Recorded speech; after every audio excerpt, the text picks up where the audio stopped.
nos encontramos de nuevo con John Silva. Ya nos habíamos visto con él, pero la entrevista que habíamos hecho por este medio, por Google Meet, tuvo inconvenientes por temas de conexión. Entonces hoy nos vemos nuevamente. Sin embargo, ustedes van a encontrar algo de lo que hablamos ese día en formato escrito. Y hoy vamos a aprovechar para retomar algunas cosas que hablamos y ahondar otras más. La idea es que podamos pues como conocer a John en su persona, que lo podamos reconocer y pues muy chévere hablar hoy contigo, John, ya que estás en Manizales, que ya llegaste, que ya estás en tu casa, entonces que nosotros que somos de aquí te podemos ver de nuevo estando en casa. Entonces, para contextualizar de nuevo, John es un manizaleño que ya va a cumplir 10 años viajando en una Vespa por el continente americano y nos está compartiendo algo de esa experiencia. Hola John, ¿cómo estás? Muy bien, muchísimas gracias María José por la invitación nuevamente y pues encantado de estar acá y a tus órdenes. Bueno, nos contabas que regresabas a Colombia porque la pandemia te había frenado en México. Vuélvenos a contar un poco acerca de eso, qué pasó, cómo es estar viajando y que una pandemia de repente, algo que no esperabas, eh, interrumpa esos planes y cómo te fue durante este tiempo de pandemia allá en México, estos meses que estuviste allá. Bueno, mira, yo estaba viajando por México, yo llegué en febrero de este año a Ciudad de México para comenzar, digamos, toda la preparación del viaje final hacia Alaska. Es el proyecto final de mis viajes, transitando por los parques naturales más grandes de Estados Unidos, documentando pues todas estas historias.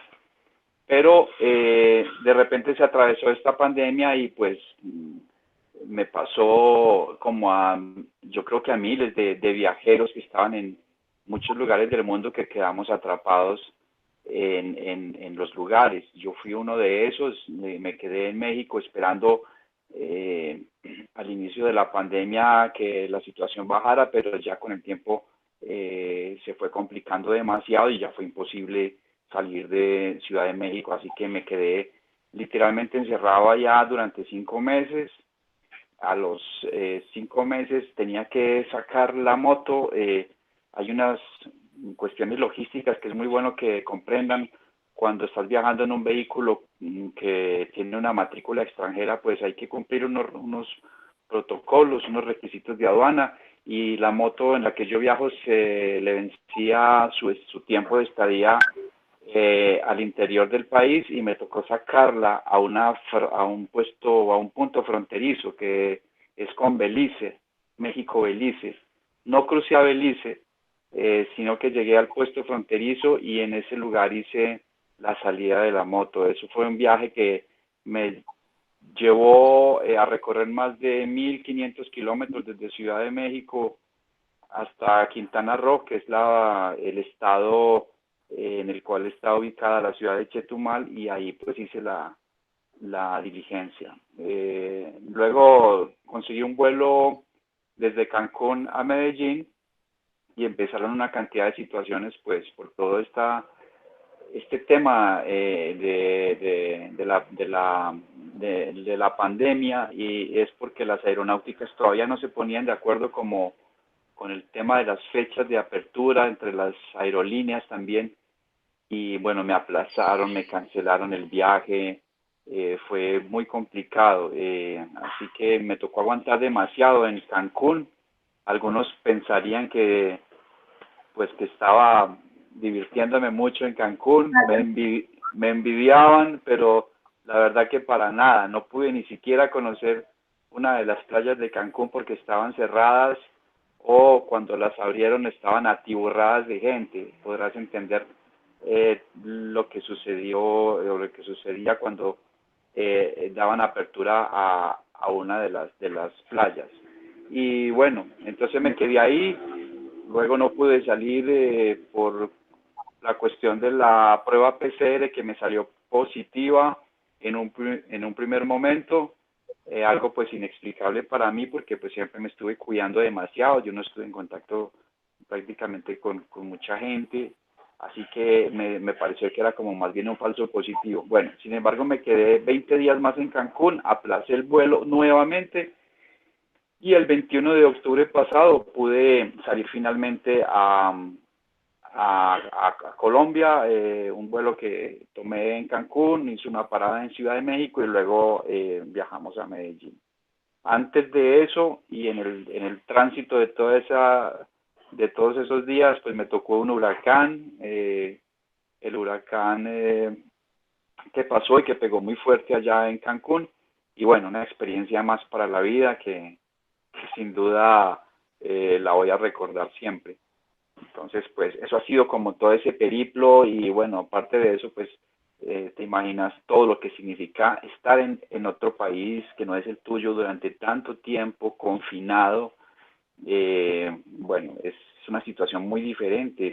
La idea del viaje es moverse, desplazarse y en una situación de estas, pues no es muy fácil porque todo está cerrado, no hay una logística digamos, para poder realizar la actividad de una manera normal, divertida, que te emocione, ¿no? Todo estaba como muy triste, todo estaba cerrado, muchas restricciones, entonces el viaje así no se podía llevar. Por eso decidí regresar a Colombia, dejé la moto allá en México con la idea de regresar el próximo año y, y bueno, estoy acá en Manizales, pues me vine acá a mi casa a ver a mi familia y terminar acá, digamos, como de pasar toda esta temporada, pero pues no paro, el viaje sigue moviéndose en mi mente y con proyectos que vienen muy interesantes hacia adelante. Bueno, John, ahora pues vamos como a entrar un poquito en esos detalles de tus viajes.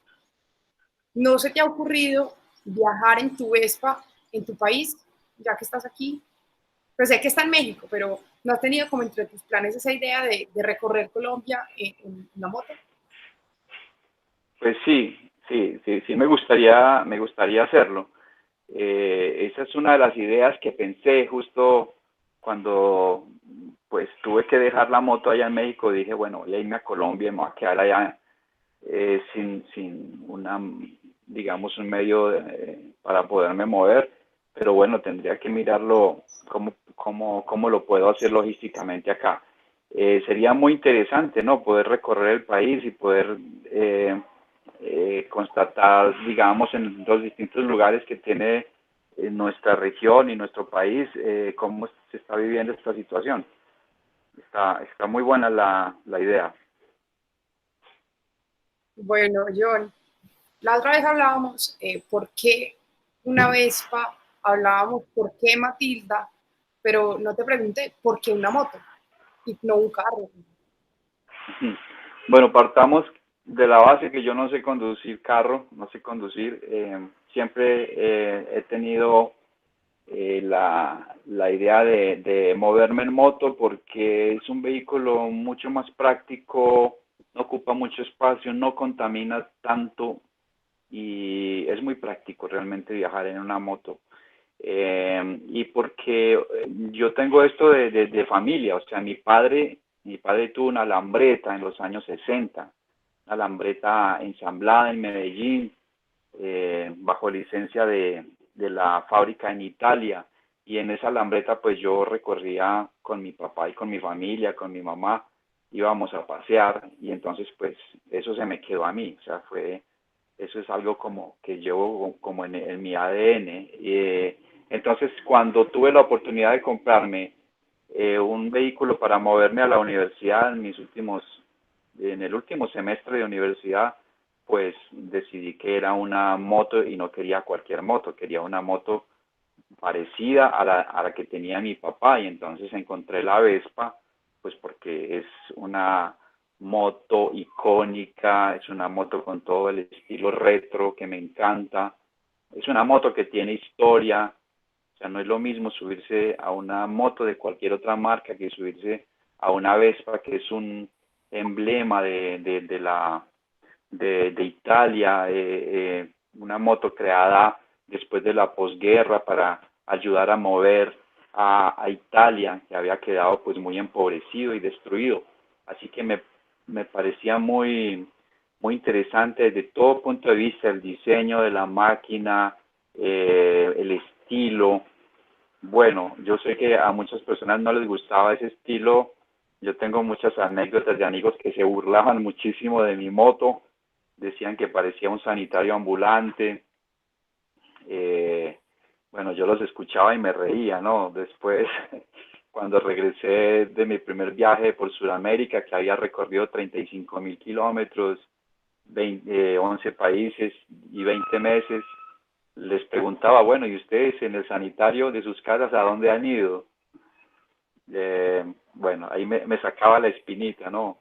Bueno, esta Claro. moto pues me llevó a realizar este viaje grandioso, maravilloso, para muchas personas imposible, pero bueno, lo logré finalmente y siempre voy a estar en dos ruedas, porque es como una extensión de mi cuerpo y es una máquina que me acerca a los lugares a los cuales yo quiero llegar.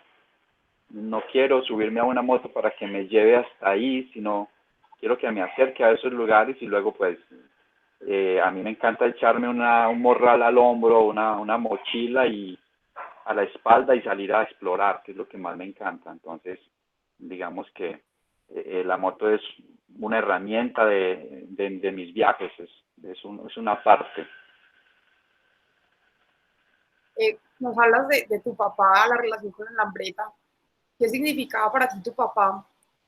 De pronto él era una fuente de inspiración o es una fuente de inspiración para hacer lo que haces, o tienes alguna otra persona que te inspire a hacer las aventuras que hoy realizas. Pues la inspiración de mi papá, más que nada es porque a nosotros de niños nos encantaba ver a mi papá llegar en su lambreta, en unos manizales que en ese tiempo pues no tenía muchos vehículos, que era todo muy tranquilo, no había tanta contaminación ni tantas congestiones. Nosotros escuchábamos la moto de mi papá a 5 cuadras de acá de mi casa y nosotros saltábamos de la alegría porque sabíamos que él ya venía de su trabajo. Mi papá trabajó en La Patria, en el diario La Patria, fue fotomecánico, estuvo siempre en el tema de las artes gráficas, muy reconocido mi papá en su trabajo. Y entonces mi papá llegaba de su trabajo en las noches enfundado en una gabardina, con un gorrito así como tipo kepis y unos guantes negros que estaban forrados por dentro con piel de conejo, que a mí me encantaba ponérmelos y subirme a la moto y bueno, entonces eso es el recuerdo más grande que tengo de mi papá y a mi papá le encantaba, yo siento que lo que yo siento ahora viajando, de ver la ruta, de ver un camino, de sentir el viento en la cara, yo siento que eso es lo mismo que sentía mi papá. Yo creo que por eso a mi papá le encantaba ir en una moto, porque tenía el contacto directo con el paisaje y con el entorno, y yo sé que él disfrutaba muchísimo viajar en esa lambreta en los años 60, 70. Así que fue muy bonito, pero también obviamente con el tiempo pues tuve otras inspiraciones y una de ellas para salir a este viaje que yo hice en el 2011 fue Giorgio Bettinelli, un viajero italiano que le dio la vuelta al mundo usando Vespas. Creo que usaba una por cada continente. Yo un día estaba en Ecuador y había un amigo, teníamos unos amigos italianos que eran muy cercanos a una amiga, iban a mi casa y pues uno de ellos tenía el libro de Giorgio Bettinelli que lo estaba leyendo y entonces pues aunque estaba en italiano, él me lo prestó y yo lo empecé a ojear y bueno, entendí muchas cosas del sentido de viajar en una Vespa, de la fascinación de Giorgio por descubrir lugares, de culturas, de tener experiencias grandiosas a bordo de una máquina tan simple como una Vespa. Y entonces pues ahí pues eso fue como también una aliciente para el viaje. Eso alimentó muchísimo la idea de viajar y entonces más me propuse llevar a cabo este proyecto. Entonces, pues, Giorgio Bettinelli es uno. Con el tiempo, después del primer viaje, conocí a otro grande motoviajero de la historia del mundo, que es Emilio Escoto, un argentino que le dio la vuelta al mundo 2 veces a bordo de una moto mucho más grande, una Honda Goldwing, una moto muy grande y diseñada para la pista, pero a él se le metió la idea de viajar por el mundo y resultó dándole 2 vueltas al planeta durante 10 años. Yo tengo la suerte de ser amigo de Emilio Scotto. Él me invitó a su casa. Él es una celebridad del mundo del motociclismo, tanto que su historia ha querido ser interpretada por actores tan famosos como Antonio Banderas y otros que le han ofrecido a él comprar los derechos de su historia. Bueno, Emilio es un gran ser humano, es amigo, estuve en Buenos Aires en su casa, invitado por él y para mí es un referente también muy grande. Joan, ¿qué es lo más importante en tu vida?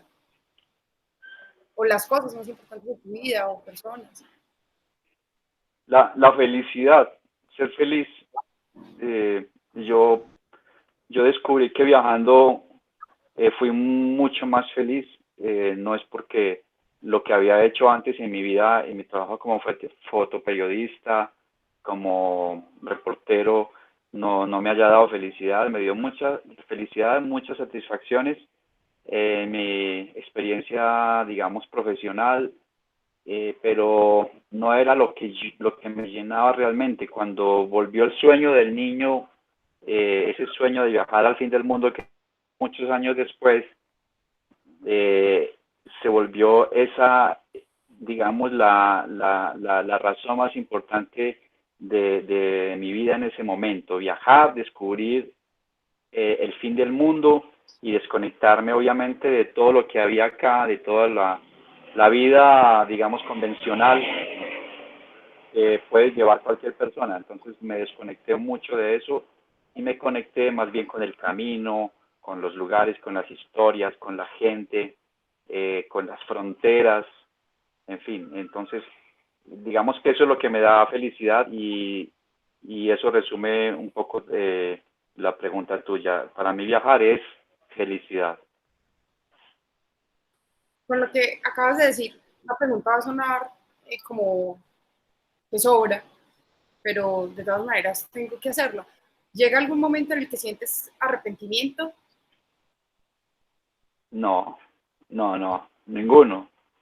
No me arrepiento, a pesar de que viajar no es fácil. Viajar también tiene su cuota de sacrificio, también tiene su cuota de riesgo, también a veces de dolor, pero no me arrepiento porque es una experiencia que te alimenta el alma, es una alimenta que te mantiene vivo, que te permite ver el mundo de una manera diferente, desde otra perspectiva, y aprendes a ser una persona mucho más sensible a las cosas del mundo, mucho más humanista, diría de esa manera. Entonces no hay cómo arrepentirse si estos viajes que yo he hecho me han dado más alegrías que tristezas, me han dado más felicidad y realmente eso es lo que yo valoro de toda esta experiencia de viajar. Así ahora no tenga nada material, así en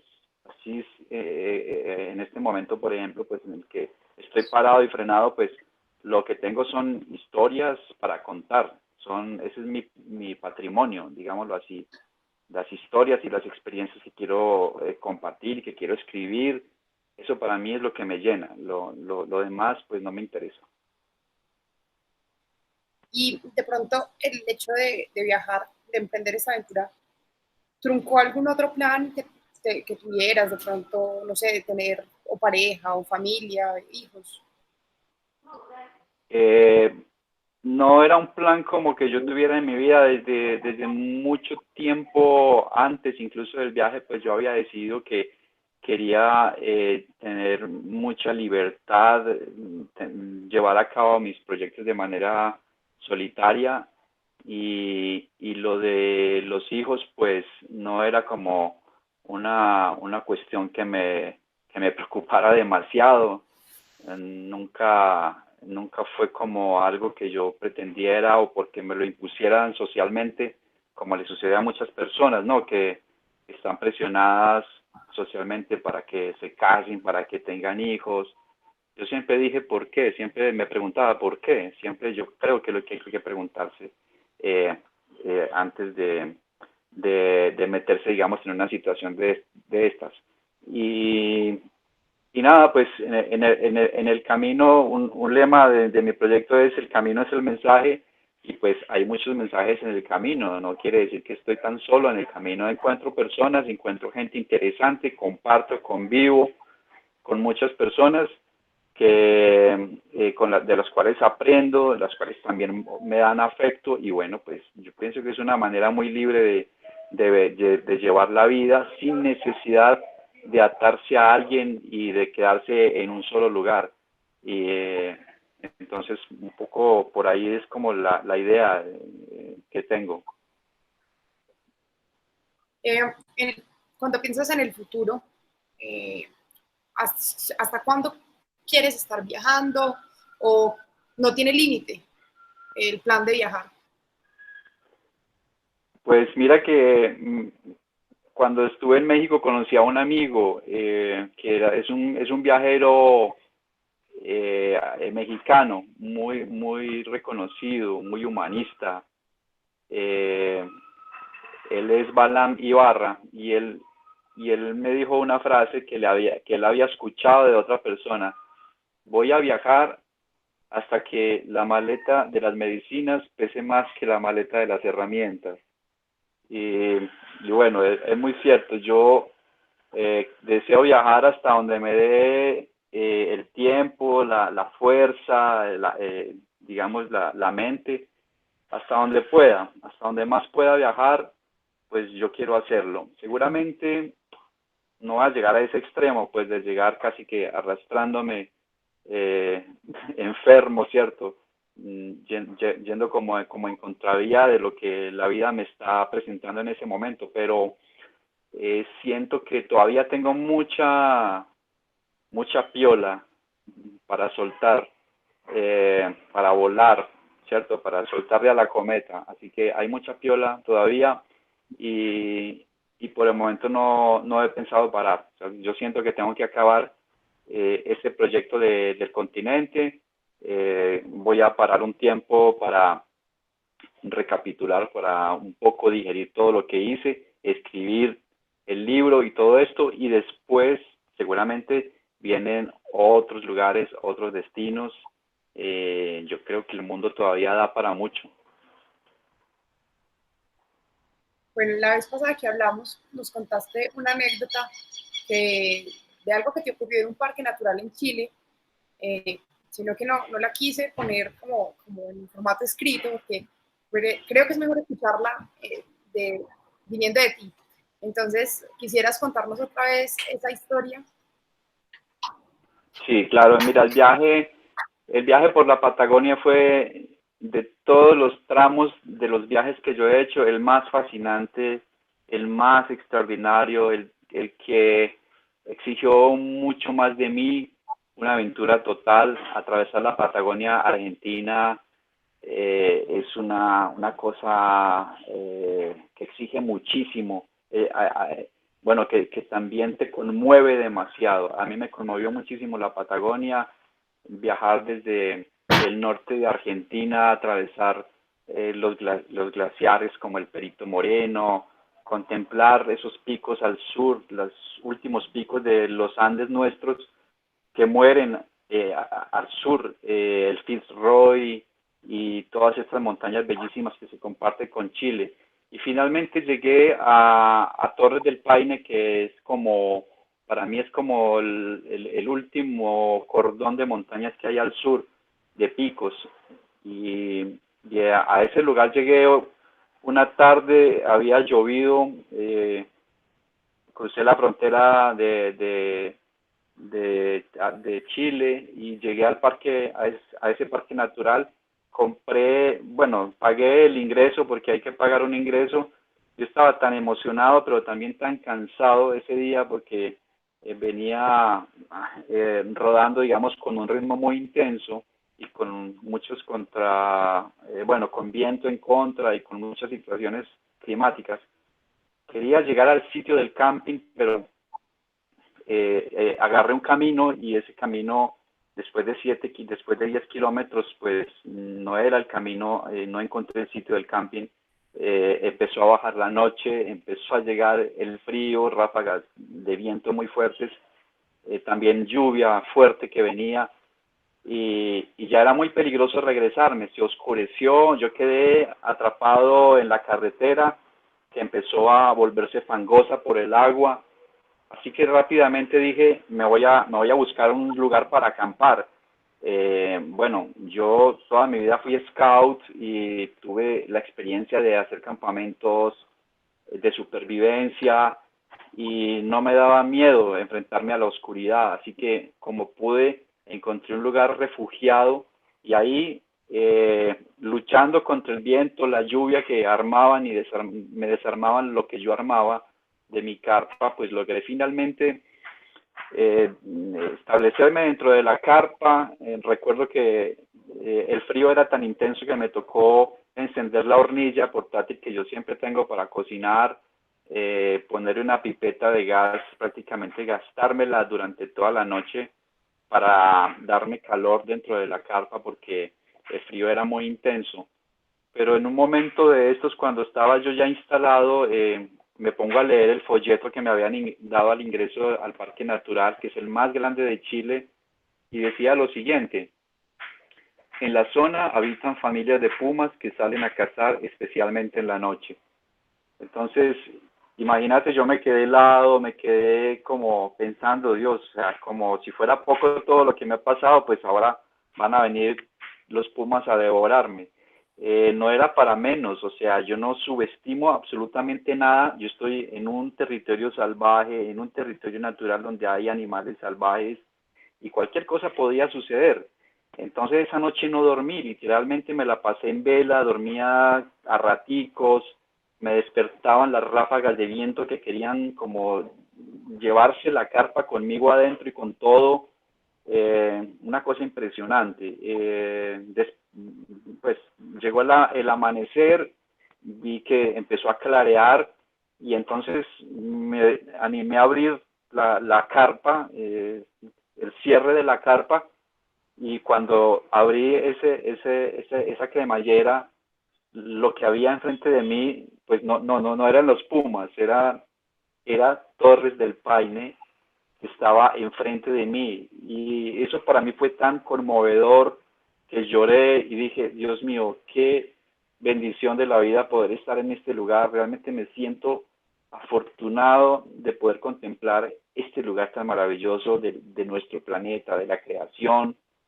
Qué cosa más bella. Así que fue muy emocionante ver que estaba justo ahí en la parte de atrás de Torres del Paine, que en la noche, por toda la bruma, la lluvia y el viento, no había podido identificar. Yo no sabía en dónde estaba, pero al día siguiente, que todo ya estaba calmado, pues apareció esa imagen hermosa.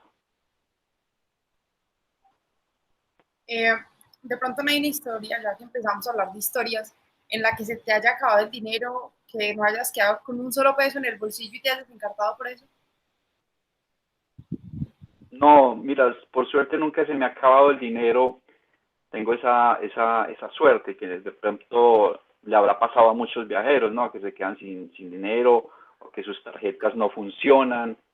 No, nunca he tenido esa situación.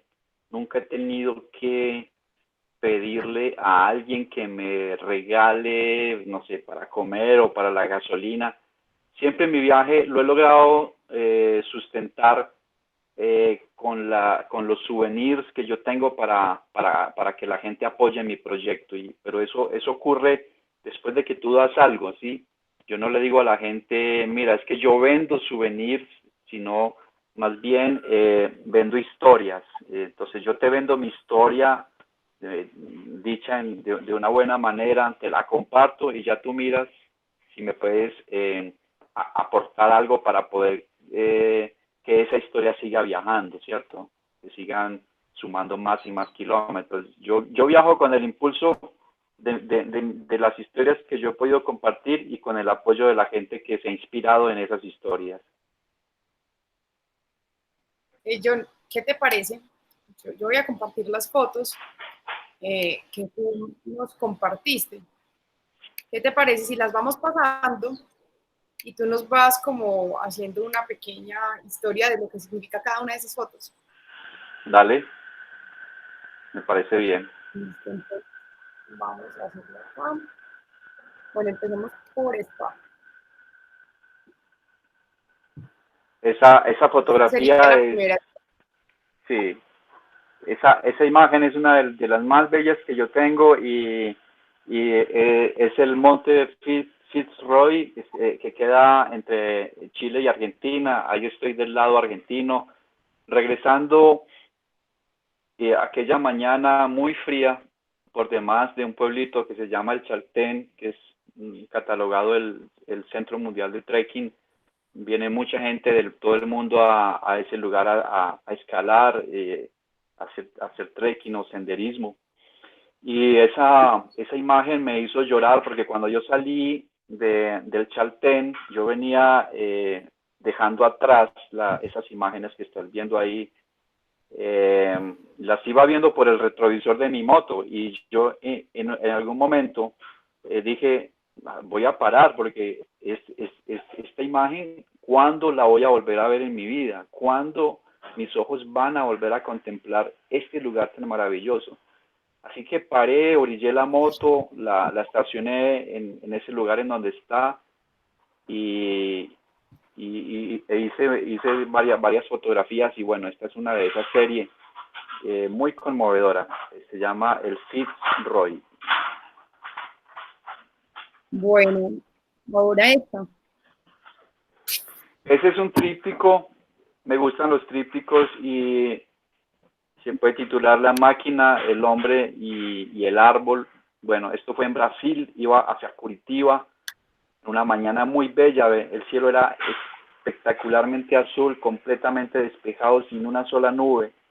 Y veo en la ruta ese Ipe, que es como un Guayacán, como lo llaman en Brasil, el Ipe. Lo veo ahí solitario, contrastando perfectamente con el cielo azul. Además que paso te lo digo que son los colores favoritos, el azul y la combinación con el amarillo me encantan. Y entonces, Okay. pues paré y me hice esa fotografía, eh, pues que yo la he titulado como un tríptico. Y bueno, porque normalmente no me gusta hacerme muchas fotografías de selfies y esas cosas, no me gusta muchísimo eso. Entonces siempre trato de yo ser como parte de la fotografía y no ser yo el protagonista de la foto. Yo creo que ahí claramente hay tres protagonistas. Bueno, acá está Matilda, de nuevo. No, esta es Impesa, esta es la moto que Ah, tengo ahora. Matilda era la que estaba en la foto anterior, que es una Vespa del año 89. Esta es una moto más moderna. Esta es la que tengo ahora y esta fue la que se quedó en México guardada.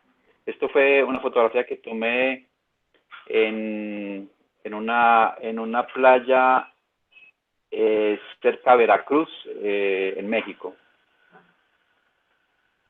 listo. Esta. Estabas buscando la ruta. Ahí me había quedado varado, fue una historia increíble. Yo salí de Mendoza, en Argentina, salí de la casa de un amigo que me había hospedado en su casa, y en la ruta de Mendoza a Córdoba se fue el motor, o sea, se paró súbitamente, no podía entender qué pasaba.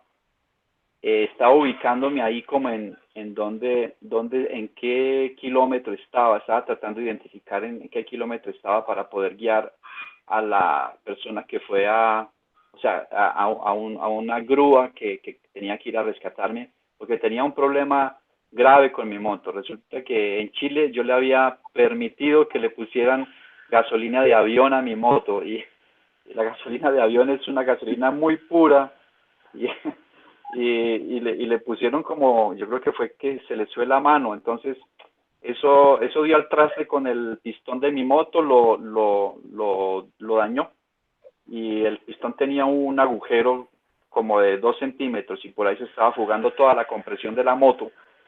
Así que ese era el problema y yo no podía arreglarlo ahí. Eh, Esperando ahí en ese momento, apareció a lo lejos un señor en una cuatrimoto, un señor, un gaucho del campo, allá en Argentina, y venía con su nieto. Entonces él paró ahí al lado del camino, muy amable, y me preguntó qué necesitaba. Y yo le dije, pues tengo este problema y no sé qué hacer, necesito irme a un pueblo cercano que estaba como a unos 70 kilómetros de ahí, regresarme. Y entonces él, muy amable, me dijo, pues si quieres yo lo remolco. Entonces en un cuatrimoto, una moto de estos grandes, me remolcó, pero a los 17 kilómetros más o menos se apagó el cuatrimoto y ya éramos dos los que estábamos con problemas. Eh, Luego pasó un camión de un amigo de él y le pidió, ajá, sí, y ya era un amigo de él en un camión que pasaba por ahí, él le contó mi problema y el señor me remolcó otra vez 70 kilómetros hasta llegar a ese pueblo. Fue un día tremendo de esos que exigen mucha paciencia, que exigen mucho razonamiento de tu parte, mucha tranquilidad, porque con el desespero no vas a poder solucionar nunca nada. John, ¿cuántas maletas? Ya vimos en las fotos de atrás que tú cargas como 3 maletas, creo yo. ¿Cuántas cargas más o menos para confirmar? Cuéntanos cómo de qué se trata cada una. Ya, las maletas que yo tengo ahora son unas maletas completamente impermeables, no tienen posibilidad de que se filtre el agua. Es de una marca de un amigo que me patrocina acá en Colombia. Él me dio todas las maletas, son maletas técnicas para viajar. Llevo prácticamente una, a ver, tengo también un top case, que es una caja metálica que está instalado en la moto ahora, en la nueva. Ahí tengo adosados a ese top case, 2 maletas pequeñas, que es donde normalmente llevo la comida y la ropa impermeable. Encima del top case va otra, ahí llevo 3, y va otra que va ocupando la silla digamos, de lo que sería el parrillero. Esa es la maleta más importante porque ahí llevo todo mi equipo de fotografía, llevo el computador, llevo mis discos duros, llevo todo, mis documentos. Es lo más importante, es la maleta que siempre bajo en cualquier lugar a donde yo llegue. El resto no me importa si se la roban, pues es ropa, son cosas que yo puedo recuperar, pero lo que hay en esa maleta que llevo atrás de mí, esa más importante. Y en la parte delantera de la moto llevo el equipo de camping, va la carpa, va un sleeping y va una colchoneta inflable, que eso es prácticamente el equipo de camping. Ok, bueno, esta. Ah, bueno, ahí creo que podemos ver mejor Sí. el... Esa fotografía fue en Perú. Esa fue con Matilda, que es la moto en la que viajé. Ahí está Matilda súper cargada, demasiado cargada. Yo te digo que el primer viaje fue un viaje de aprendizaje. Llevé cosas que nunca usé, a pesar de que un amigo en Ecuador me había hecho sacar como 15 kilos del equipaje. Aún así la moto seguía cargada.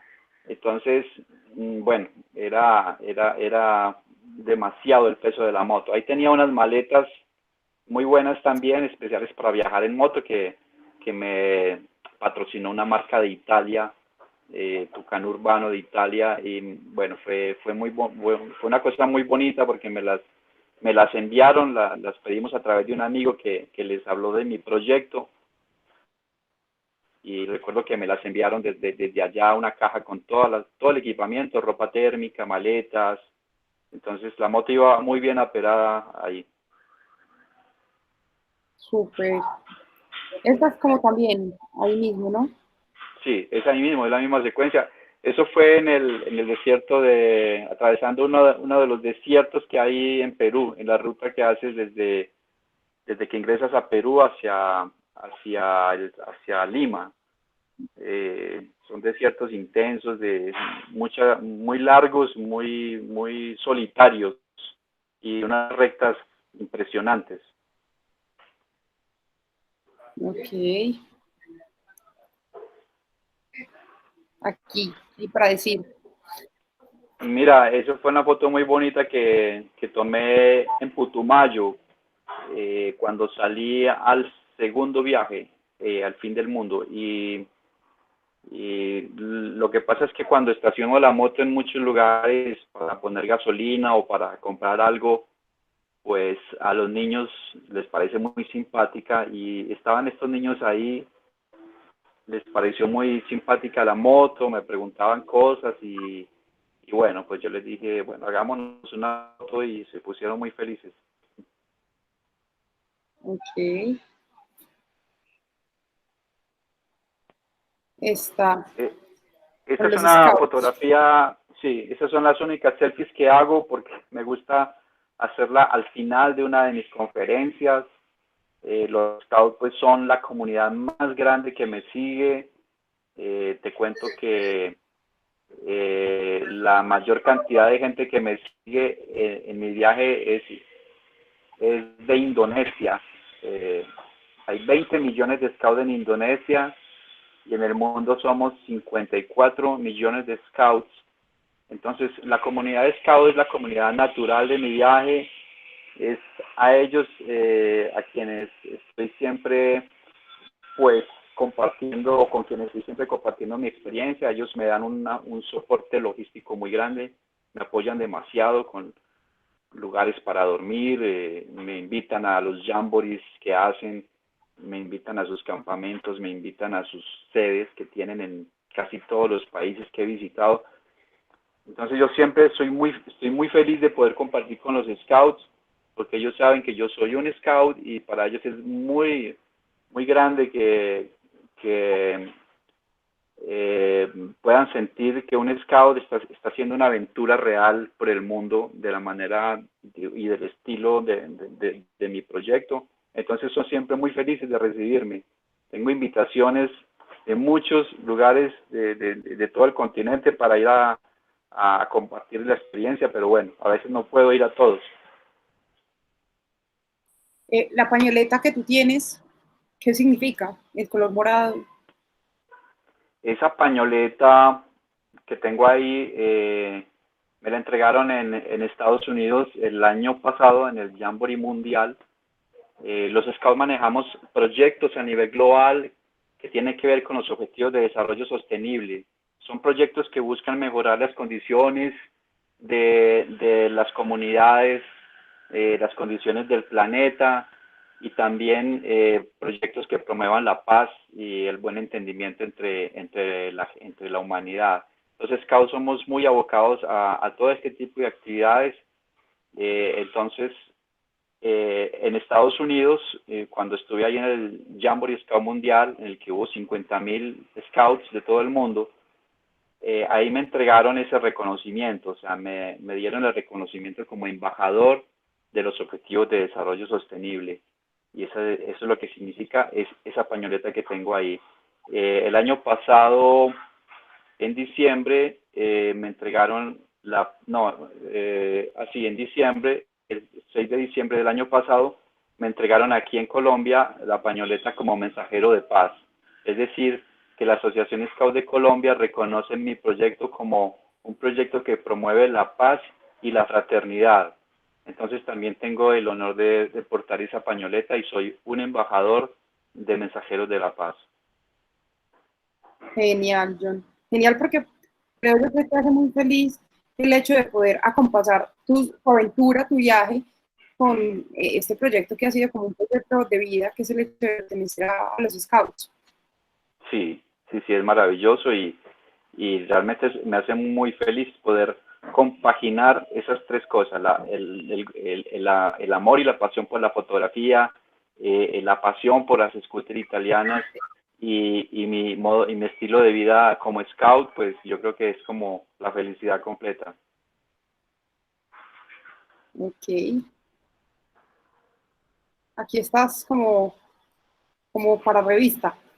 Sí, esas fotos fueron hechas para una publicación, salió en la revista Semana el año pasado antes de salir a México, una fotografía que le agradezco muchísimo a mi gran amigo William Trujillo de Trujicolor, muy conocido fotógrafo social de acá de Manizales y que muy gentilmente pues me retrató. Entonces eso fue una sesión de fotos para esa revista. Ok. ¿Y fue acá en Manizales la foto? Sí, la fotografía la tomamos arriba por el Zancudo, la parte del Cerro de Oro para arriba, por esa parte final. Ok. ¿El Valle del Cocora? No. El Valle del Cocora, el Valle del Cocora, es una foto muy linda ahí que hice con el hijo de un amigo en ese lugar, un poquito como con la idea de empujando a los chicos a que sueñen y a que emprendan sus propios viajes. Súper. Esta frase es tuya. Tenemos un solo planeta y un solo desafío, salvarlo. Sí, sí, tenemos un solo planeta y un solo desafío, salvarlo, porque es cierto, ¿no? No tenemos un planeta B, como lo dijo Ban Ki-moon, este señor que fue ex secretario de la ONU. Eh, él dijo esa frase en el Jamboree Mundial al final. Dijo, tenemos que actuar ahora porque no tenemos un plan B. No tenemos un plan B porque no tenemos un planeta B. Entonces, lo que hagamos ahora, en este momento, por el planeta, es lo que definitivamente va a ayudar a salvarlo. Ok. Esas son las Ushuaia. Torres del Paine. Sí, sí. Acá, estas son las Torres del Paine. Sí, Ok. Torres del Paine. Bueno, estás en Ushuaia y Sí, es el fin del mundo, ¿verdad? sí. Esa es, Y es- esa es la puerta de Ushuaia, efectivamente, el ingreso a la ciudad más austral del planeta. Eso fue un momento pues muy emocionante. Esa es la portada que hay cuando se llega a ese lugar. Es una fotografía típica, la de Ushuaia, ¿no? La que estaba anteriormente.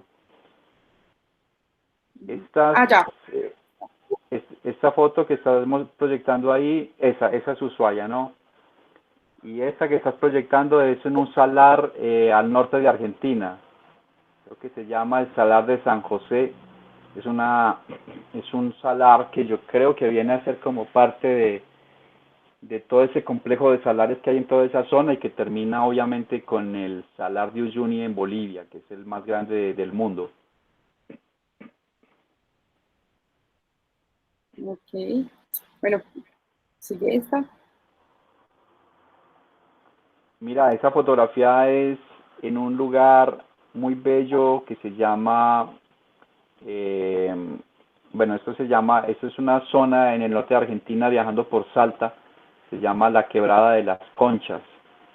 Y ahí hay una serie de lugares muy acústicos, en donde hay una resonancia impresionante. O sea, tú te metes ahí atrás donde está esa parte como una cueva y es una cosa bellísima y se ve toda la composición de las diferentes capas de la tierra. Es una zona que no tiene nada que envidiarle al Cañón del Colorado y todas estas formaciones que vemos allá. Así que esto específicamente se llama la Garganta del Diablo. Ok, Sí. ¿ya te cargó esta? Sí. Mira, esta fotografía es muy bella con una gran amiga vespista de Brasil, Jaqueline Pacheco es el nombre de ella. Es una gran amiga, una gran mujer, extraordinaria vespista, una apasionada de las Vespa, pues para que no se diga que esto de viajar es solamente pues para los hombres, sino que también las chicas se han aventurado a hacer también viajes como Jacqueline. Ella ha viajado por gran parte de Brasil y hemos tenido la posibilidad de encontrarnos acá en Colombia, luego en Argentina, en encuentros de la comunidad Vespa. ¿Sí? Tenemos también nuestras reuniones en algunos lugares cuando hay alguna celebración especial. Nos reunimos y compartimos pues todo este gusto y toda esta pasión por las Vespa. Ok. Creo que esta es la última. Ajá. No, ¿Falta falta esta alguna? y otra. Bueno, mira, esta foto es en Vilcabamba, es un pueblito en Ecuador que tiene fama mundial porque allí la gente no se muere. Bueno, sí se mueren, pero duran muchos años y le atribuyen esa, digamos, ese milagro al agua que toman en esa zona. Entonces es muy curioso porque allá se han venido a vivir muchos extranjeros que conviven en el pueblo con la gente local, pues porque es un pueblo muy bonito y tiene una buena calidad de vida. Pero lo más increíble es que cuando yo lo visité, eh, los, los avisos del pueblo, de una cafetería, de una lavandería de ropa o de cualquier otro lugar estaban en inglés. Pues tú llegas allá a ese pueblito en Vicabamba y pareciera que llegaras a un pueblo, no sé, gringo, porque todo es en inglés y es porque justamente ahora hay muchos extranjeros viviendo ahí. Ahí la foto, la moto cuando la parqueas queda flotando la llanta de adelante, ¿cierto? Sí, sí, en esta sí. En la que tengo ahora es la llanta trasera. Sí, Sí, es diferente. ok. Bueno, y finalmente esta. Bueno, eso es una fotografía que me tomé yo mismo con el fondo de una laguna muy bella en, esto es en una parte de Chile que hace frontera con Argentina. Eh, a ver si me acuerdo cómo se llama ese lugar, pero es un centro de esquí muy bonito que hay en ese lugar de Chile, esto es de la parte chilena, y pues fue el primer contacto que yo tuve en el viaje con la nieve, entonces en el primer viaje, entonces bueno, ameritaba hacer unas buenas fotografías en ese lugar y realmente es un lugar muy, muy bello. Bueno, ya pasamos por las historias de las fotos. Vas a escribir un libro, cuéntanos qué te imaginas ahí, danos como un Uy, abreboca. eso es un desafío enorme. Yo me gasté gran parte de mi tiempo en México escogiendo las historias. Salieron muchas historias, pero tenía que escoger. Yo me propuse como más o menos tener 18 relatos de viaje, 18 máximo 20 relatos. Y entonces, pues los relatos van a ser básicamente experiencias que sucedieron de mi viaje al fin del mundo, de todo ese recorrido que hice por esa parte. Lo que ha pasado desde que terminé ese viaje para acá, pues entraría más adelante en otro libro que quisiera hacer mucho más completo con todo lo que viene hacia Alaska y toda esa experiencia que se va a dar más adelante.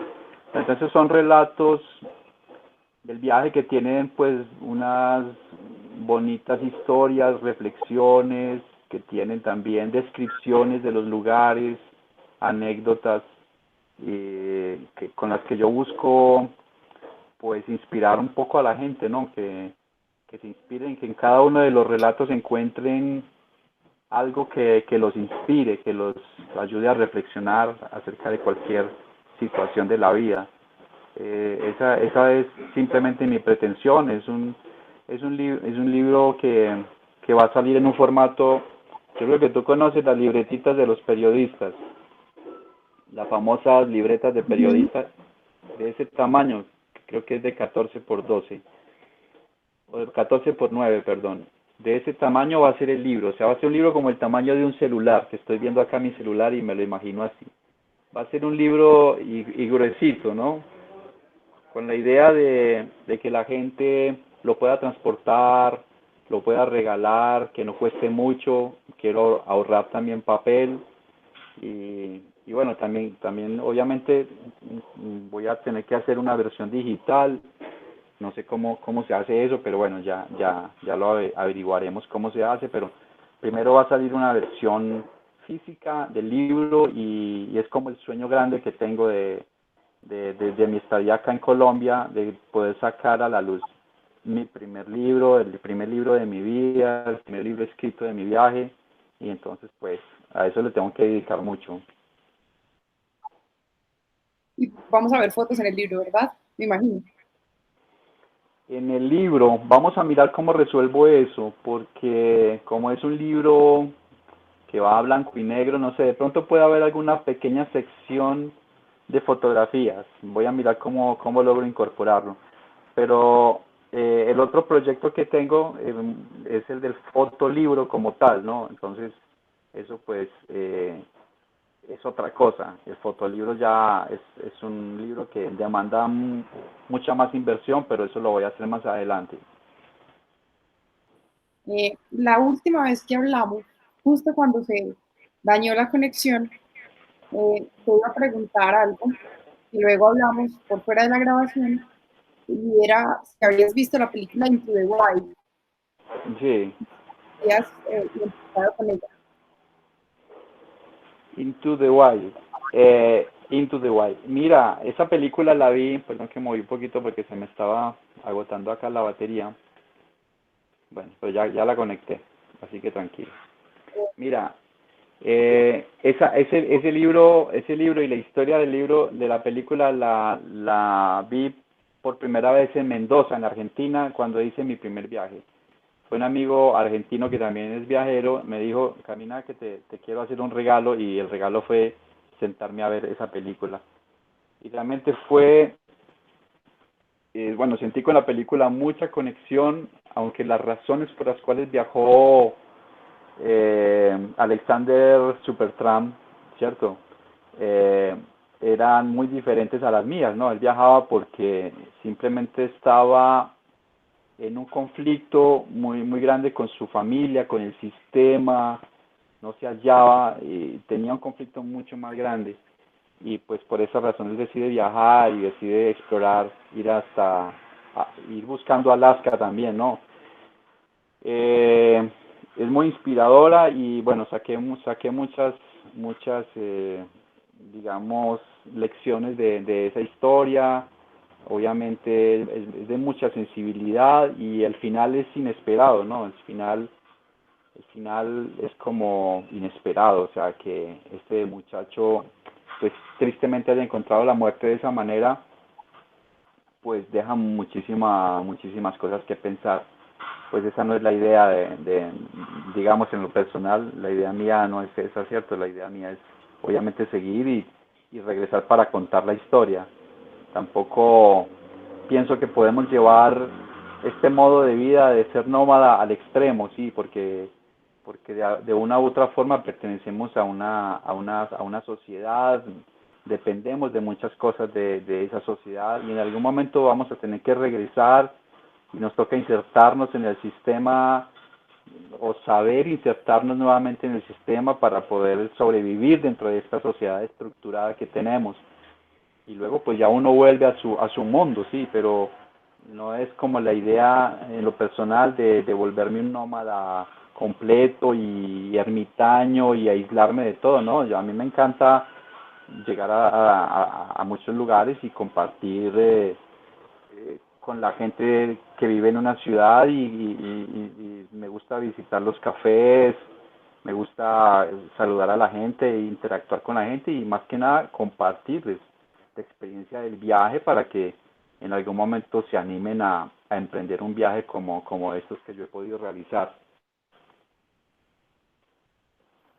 Bueno, John, nuevamente te agradecemos por tu tiempo con nosotros, por compartirnos tus historias y pues nada, deseándote lo mejor en esta estancia en Colombia y en Manizales.